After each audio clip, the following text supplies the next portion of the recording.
स्वागत है आप सभी स्टूडेंटों का जेएमबी स्टडी भारत में। तो हम आज स्टडी करते हैं अंगद सर के 7 कक्षा 9वीं की गणित के अध्याय 8 चतुर्भुज का। ये चतुर्भुज का भाग नंबर 16 है, जिसमें हम जानेंगे प्रश्नावली 8.2 के भाग नंबर 5 में प्रश्न क्रमांक 5 का संपूर्ण हल।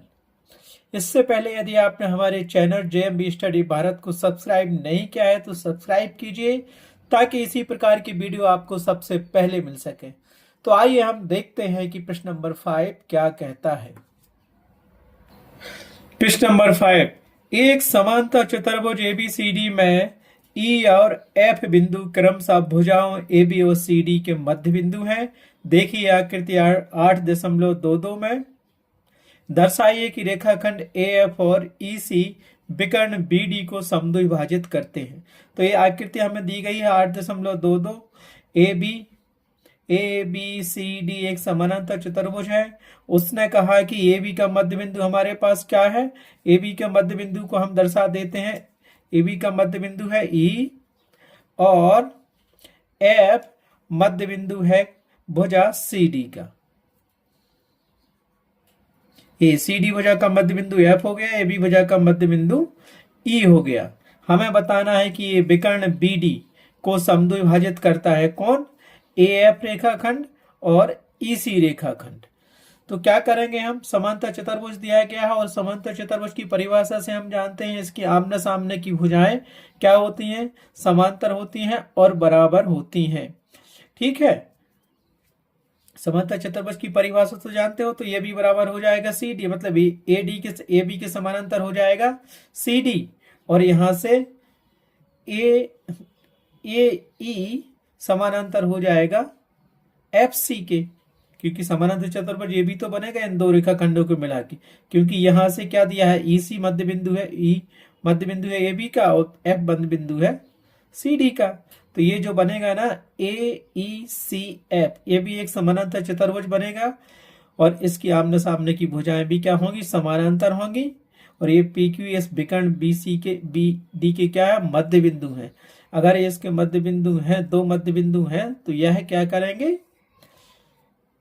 ई और ई सी समद्विभाजित करते हैं विकर्ण बी डी को। ठीक है, इस प्रश्न को हल करने से पहले हम लिख लेंगे कि क्या दिया गया है और क्या सिद्ध करना है। ऐसा करने से कम 40% क्वेश्चन समझ में आ जाता है और वो हल करने में हमें आसानी होती है।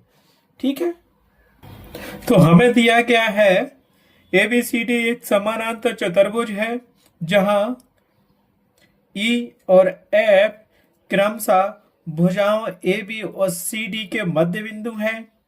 सिद्ध करना है कि रेखाखंड ए एफ और ई सी विकर्ण बी डी को समद्विभाजित करते हैं, मतलब दो समान भागों में विभाजित करते हैं।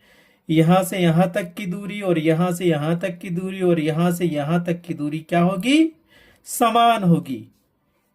ठीक है, तो अब हमें सिद्ध करने के लिए क्या करना पड़ेगा, समानांतर चतुर्भुज जो है उसकी परिभाषा तो हम जानते ही हैं। क्या जानते हैं, आमने सामने की भुजाएं आपस में बराबर होती हैं और समानांतर होती हैं। उसके विकर्ण क्या है, समानांतर बराबर नहीं होते हैं। तो हम क्या लिख सकते हैं, समानांतर चतुर्भुज से ए बी भुजा समानांतर होगी सी डी के और ए एफ रेखाखंड समानांतर होगा ई सी के, क्योंकि वो भी एक क्या बना रहा है, ई बिंदु ए बी का मध्य बिंदु है और एफ बिंदु सी डी का मध्य बिंदु है। तो यहां भी जो दूरी यहां से यहां तक होगी ए ई की उतना ही सी के बीच की दूरी होगी, क्योंकि डी सी बराबर है ए बी की। तो ये भी एक समानांतर चतुर्भुज बन गया, उसका नाम क्या है, ए ई सी एफ। एक समानांतर चतुर्भुज है, इसके आमने सामने की भुजाएं बराबर होंगी। तो यहां से हमने क्या किया, ए बी भुजा समानांतर है सी डी के, क्योंकि ए बी सी डी एक समानांतर चतुर्भुज है। उसी प्रकार ए ई समानांतर है सी एफ के, क्योंकि ए ई सी एफ भी एक समानांतर चतुर्भुज है, क्योंकि ई ए बी का और एफ सी डी का मध्य बिंदु है। इसी प्रकार हम लिख सकते हैं कि ए बी बराबर होगा सी डी के और ए ई बराबर होगा एफ सी के। अब इसे क्या करना है, आगे क्या करना है, तो हम लिखते हैं, हमें सिद्ध करना है कि ये क्या है, रेखाखंड ए बी को और विकर्ण बी सी को समद्विभाजित करते हैं। ठीक है, तो पहले हमें जो सिद्ध करना है वो लिख लिया, जो जो दिया गया था वो लिख लिया। तो हम इसको अब हल करेंगे समांतर चतुर्भुज की परिभाषा से। इसीलिए इसीलिए यहां हम लिख सकते हैं कि भुजा ए बी समानांतर होगी भुजा सी डी के। क्यों समानांतर होगी? क्योंकि ए बी सी डी क्या है? एक ए बी सी डी एक समांतर चतुर्भुज है। समांतर चतुर्भुज है। समांतर चतुर्भुज में सम्मुख भुजाएं आपस में क्या बराबर और समानांतर होती हैं। इसी प्रकार हम लिखेंगे, क्या लिखेंगे? तथा देखो यहां से ए ई समानांतर होगा एफ सी के। क्यों होगा समानांतर? देखो, क्योंकि ई व एफ बिंदु क्रमशः भुजाओं ये बी व सी डी के मध्य बिंदु हैं।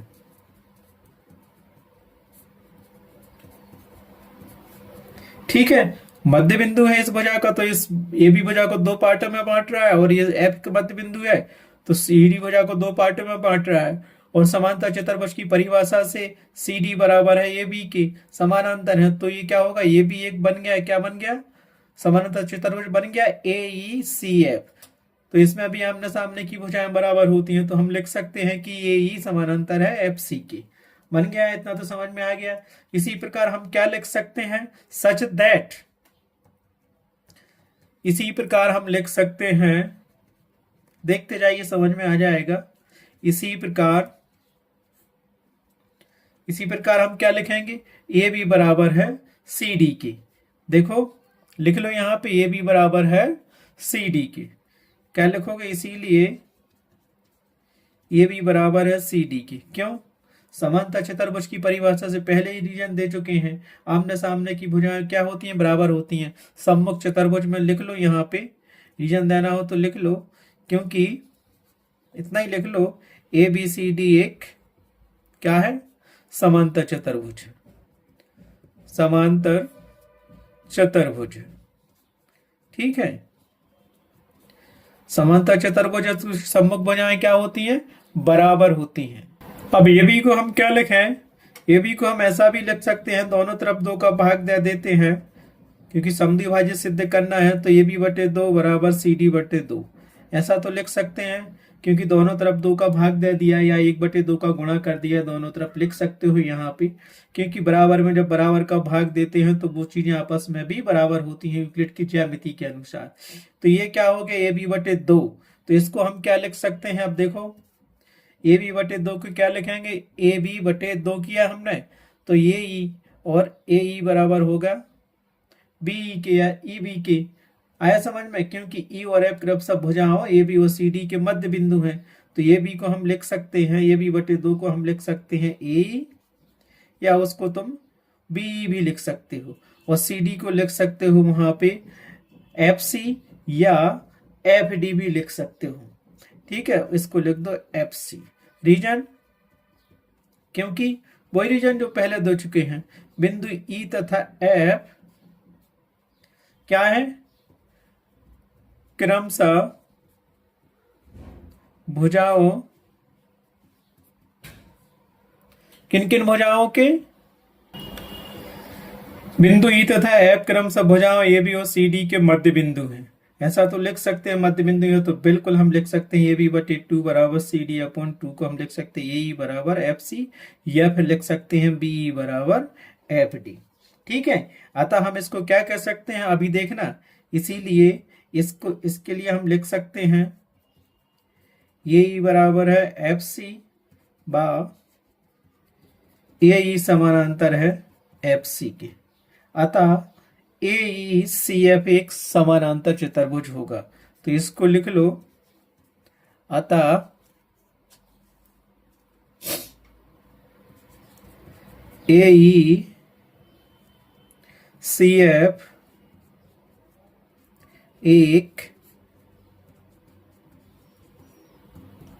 समानांतर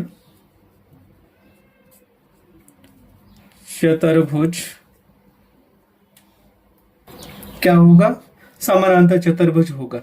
अब देखो समानांतर चतुर्भुज तो हो गया, लेकिन हमें सिद्ध करना है कि ये दोनों रेखाखंड AF और EC इस विकर्ण BD को क्या करते हैं? समद्विभाजित करते हैं। मतलब AF रेखाखंड BD को समद्विभाजित कर रहा है और EC भी BD को समद्विभाजित कर रहा है। तो ये तीनों पार्ट क्या होना चाहिए? समान होना चाहिए। उसके लिए हम त्रिभुज लेंगे। एक त्रिभुज हम क्या लेंगे? ABP में ए वाला त्रिभुज लेंगे। फिर दूसरी कंडीशन में हम दूसरा त्रिभुज लेंगे CQD में, ये इतना त्रिभुज लेंगे। ठीक है, तो हमें ये त्रिभुज लेना पड़ेगा क्योंकि ये रेखाखंड यहां से होके गया है और ये रेखाखंड यहां से होके गया है। तो ये त्रिभुज ले लिया ABP त्रिभुज और दूसरी बार में ले लिया हमने CQD त्रिभुज। ठीक है, तो अब त्रिभुज में लेते हैं और विलोम मध्य बिंदु प्रमेय लगाते हैं, उससे क्या सिद्ध होता है फिर आगे देखते हैं, क्योंकि हमें तो विकर्ण बराबर करने हैं समद्विभाजित। तो हम यहाँ लिखेंगे त्रिभुज, इसीलिए त्रिभुज ABP में बिंदु E भुजा AB का मध्य बिंदु है। त्रिभुज ABP में बिंदु E भुजा AB का मध्य बिंदु है। तब विलोम मध्य बिंदु प्रमेय से हम जानते हैं, तो क्या लिखते हैं? इसीलिए त्रिभुज ABP में बिंदु E भुजा AB का मध्य बिंदु है। बिंदु E भुजा AB का मध्य बिंदु है। तब विलोम मध्य बिंदु प्रमेय से हम जानते हैं कि, क्या जानते हो? हम जानते हैं कि EQ समानांतर होगा AP भुजा के बा BQ बराबर होगा PQ। इसको हमने दे दिया समीकरण 1। कहां से आ गया? विलोम मध्य बिंदु प्रमेय से। विलोम मध्य बिंदु प्रमेय जब हमने त्रिभुज ABP में अप्लाई किया, तो अब क्या कहता है? एक बार मैं यहाँ स्टेटमेंट दोहरा देता हूं, आपको याद रखना पड़ेगा कि विलोम मध्य बिंदु प्रमेय क्या है। विलोम मध्य बिंदु प्रमेय कहता है कि किसी त्रिभुज की एक भुजा का मध्य बिंदु, किसी त्रिभुज की एक भुजा का मध्य बिंदु दूसरी भुजा के समानांतर, दूसरी भुजा के समानांतर खींची गई रेखा तीसरी भुजा को समद्विभाजित करती है। देखो, ये एक त्रिभुज बनाता ABP, तो एक रेखा A है, इस रेखा का मध्य बिंदु इस दूसरी भुजा के समानांतर हमने खींचा तो EQ हो गया, और ये EQ क्या होता है? इस तीसरी भुजा BP को दो समान भागों में बांटता है।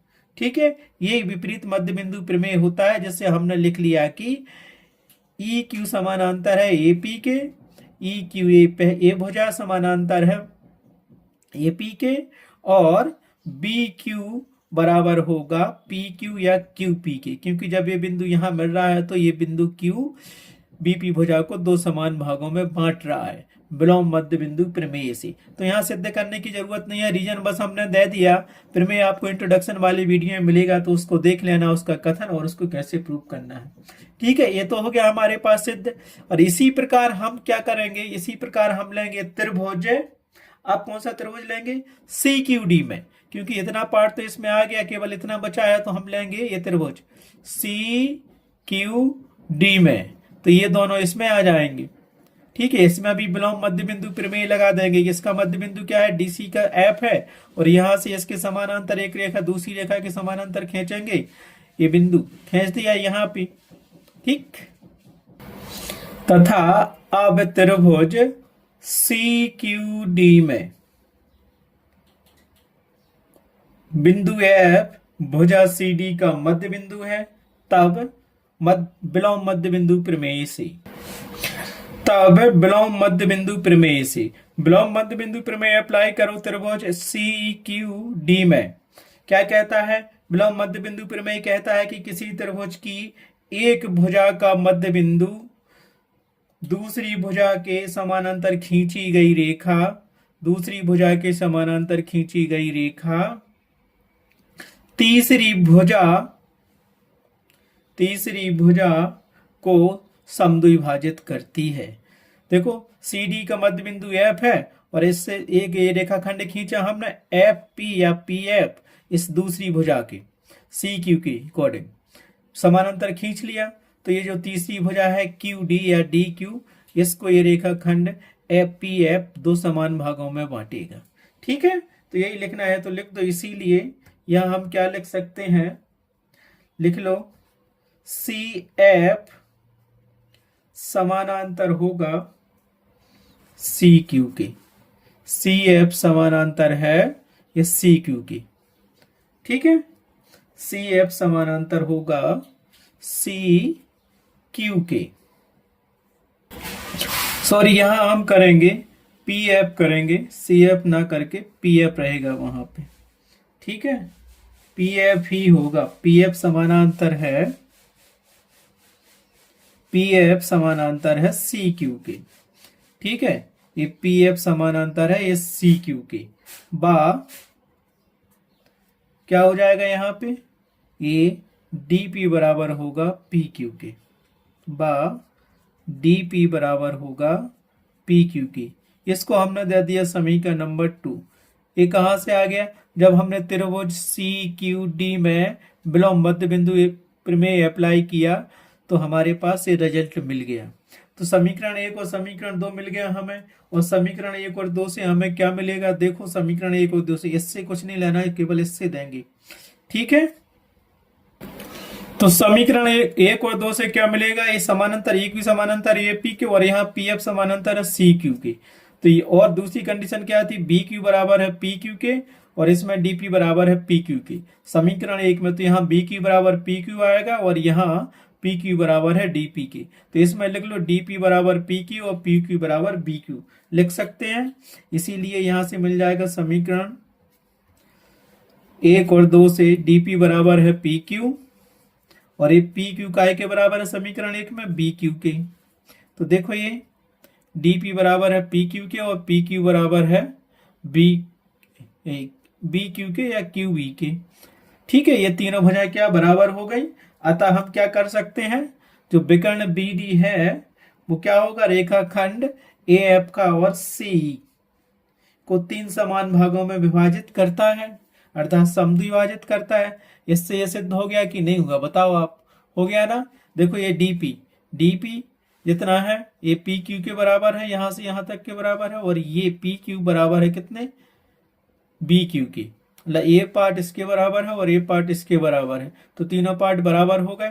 तो हम क्या कह सकते हैं, इस विकर्ण बी डी को जो रेखाखंड दिया है ए एफ और सी ई या ई सी, इस विकर्ण बी डी को समान भागों में विभाजित करते हैं या समद्विभाजित करते हैं, 2 समान भागों में विभाजित करते हैं। ठीक है, तो ये समीकरण 3 कहां से आ गया, इसलिए हम क्या कह सकते हैं, समीकरण 3 से स्पष्ट है। अतः हम कह सकते हैं कि अतः हम कह सकते हैं कि रेखाखंड ए एफ और ई सी विकर्ण बी डी को 3 समान भागों में विभाजित करता है। यही हमें सिद्ध करना था, सो हमने लिख दिया इति सिद्धम। इस प्रकार से प्रश्नावली 8.2 का क्वेश्चन नंबर 5 कंप्लीट हुआ। आज की वीडियो में बस इतना ही। Thanks for watching my video.